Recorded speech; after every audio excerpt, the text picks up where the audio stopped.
Hi guys, you're watching Evan and Evergreen. My name is Evan. I have a lot on my mind about where I'm at in my minimalism evolution.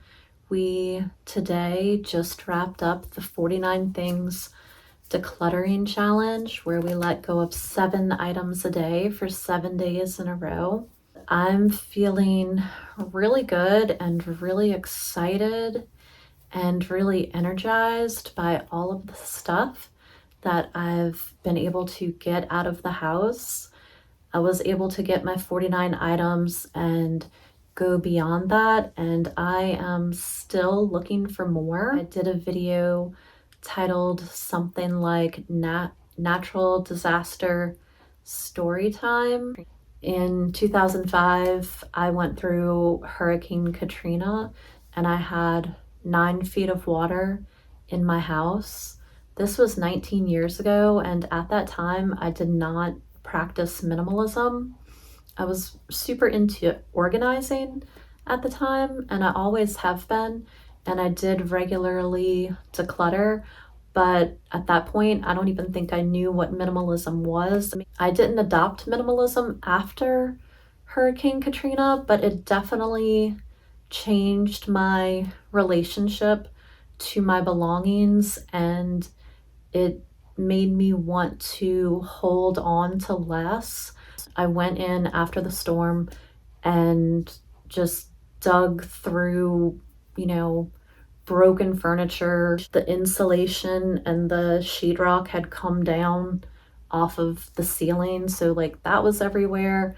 There were 4 to 6 inches of mud in the house. So basically, I had to dig through all of this destruction to find like particular things that I wanted to keep. It definitely made me want to easily put my hands on my most important items, because even though I've been practicing minimalism for 8.5 years, I am a very sentimental person, and the things that I choose to keep are really important to me. And I think a lot of minimalists, and maybe just a lot of people in general, would say, it's just stuff, it's replaceable. And of course, at the end of the day, that's true, because our people, our pets, our relationships, those are the things that are valued more than anything else. But stuff that I choose to keep, it does mean a lot to me. And that's part of the reason that I even practice minimalism, because the things that I have that hold a lot of value for me, I want them to not be watered down by a bunch of other stuff that doesn't matter. With having to go into the house and look for things that I wanted to salvage, the things that I didn't want to salvage or were completely beyond, being able to be kept, all of that stuff was literally just in the way and had to be picked up and tossed aside in order to find and get to the things that I do want to keep. That really had an impact on me. And even now, that is kind of how I look at possessions in my home. And that's kind of how I look at minimalism and decluttering. If you have a cabinet full of dishes and you're only using your favorite, everything else is just in the way, making it harder to get to your favorite pieces or making it harder to put things away. So my thought process is just get that out of there to begin with, so that it is easy to access the things that you want to use and the things that you like. Over this last week of decluttering and really being ready to go even further than I have in recent years. Before my daughter was born, I was a lot more minimal than I am now. And her possessions are hers, but they're up to me to manage. And then also I do, have sentimentality towards some of her stuff. So, certain baby clothes or certain stuffed animals, certain books. I'm ready to come closer to what my vision of minimalism is. I'm really ready to pare down a lot more than I have probably since she's been born. Honestly, I made a really big mistake around the time that she was probably about 2 years old. We were living in a pretty big, spacious house. So we had room for storage, and I really did buy her so much stuff. I wasn't necessarily buying her things for that phase of her life, but I knew that I was planning on homeschooling. I was buying materials and things that I was expecting for her to use when she was like 3, 4, 5, and 6. And if I could change that, I would absolutely not do that. And I really feel like that was a big mistake. Unfortunately, I feel like a lot of that has had a pretty big impact just on her childhood in general. When there's too much stuff everywhere and I'm asking her to put away her things and she really can't manage it, I get frustrated, and that has an effect on our relationship. And I know all of the research and everything that says kids play better with less.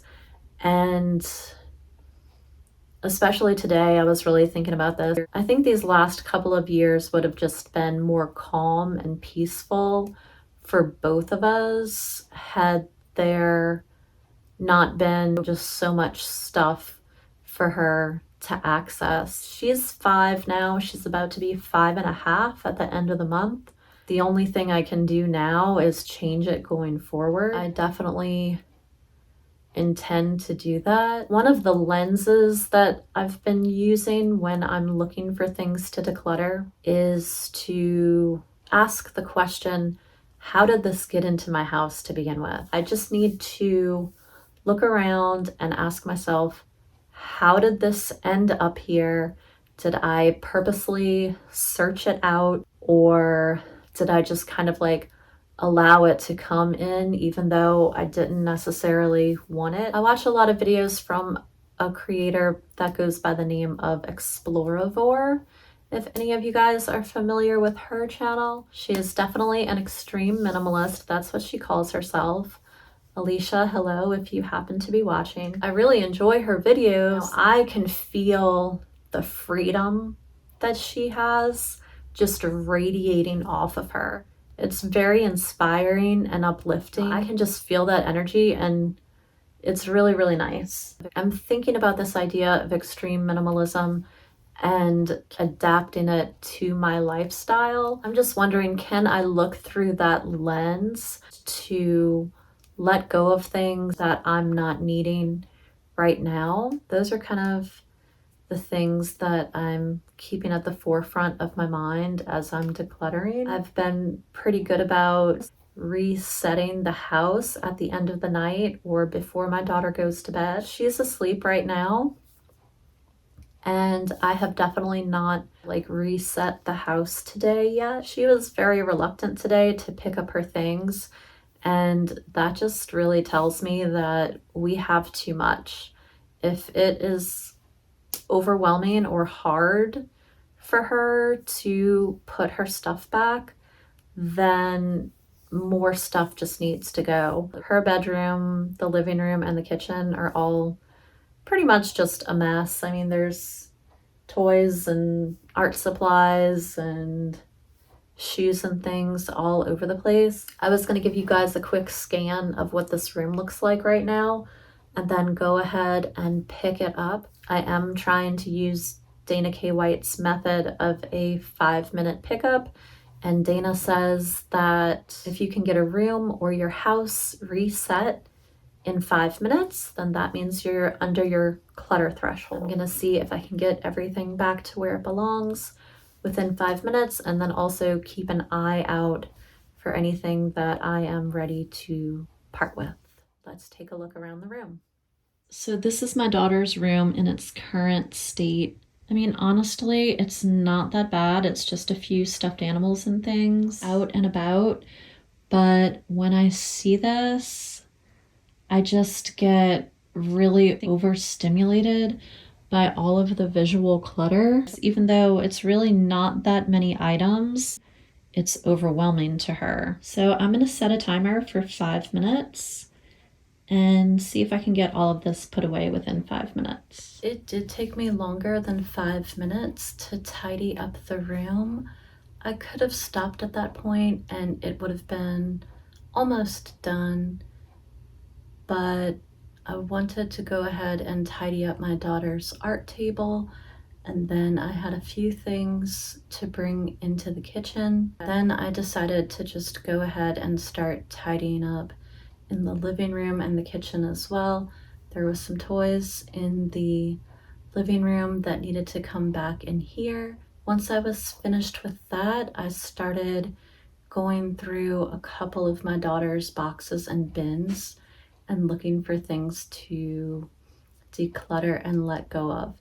I do have quite a little pile here in front of me. It is a lot of like really small stuff and very random things. I do have someone coming from the Buy Nothing group tomorrow to do a pickup. I told her that I have a bag or two of just very random household items. Basically, she said, yes, we need everything. And she said, I love random bags.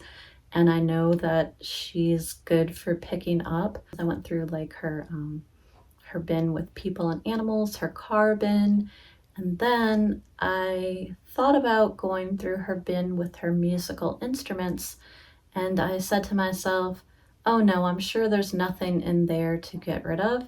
But then I heard the voice of Dana K. White in my head saying, look, look, always look. This is a phrase that she uses if you assume that a space is not going to have trash or anything to declutter. And lo and behold, this green Easter egg was in there, and I was like, I can definitely part with that, which was good because I put this little toy dragon in here that just has a bunch of pieces. I love Dana K. White. Her methods are my absolute favorite.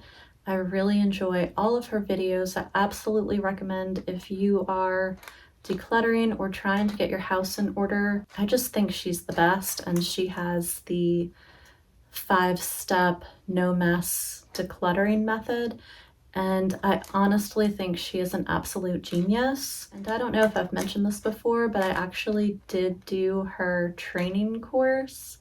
I only kept up my certification for maybe 3 months or so, and then I had to drop the certification because I wasn't booking jobs, and it just didn't make sense to me at the time to pay the monthly fee to stay certified. I do hope at some point I can pick that back up again. At some point I'd like to do a video about going through the training and what that was like. So if you guys have questions or you want to see a video on that topic, please let me know in the comments down below.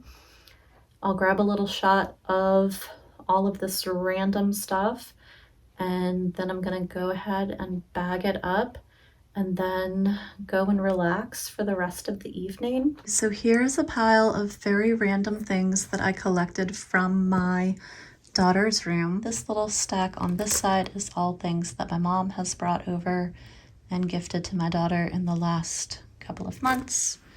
And all of this is just from different places: library, Mardi Gras parade, free little library.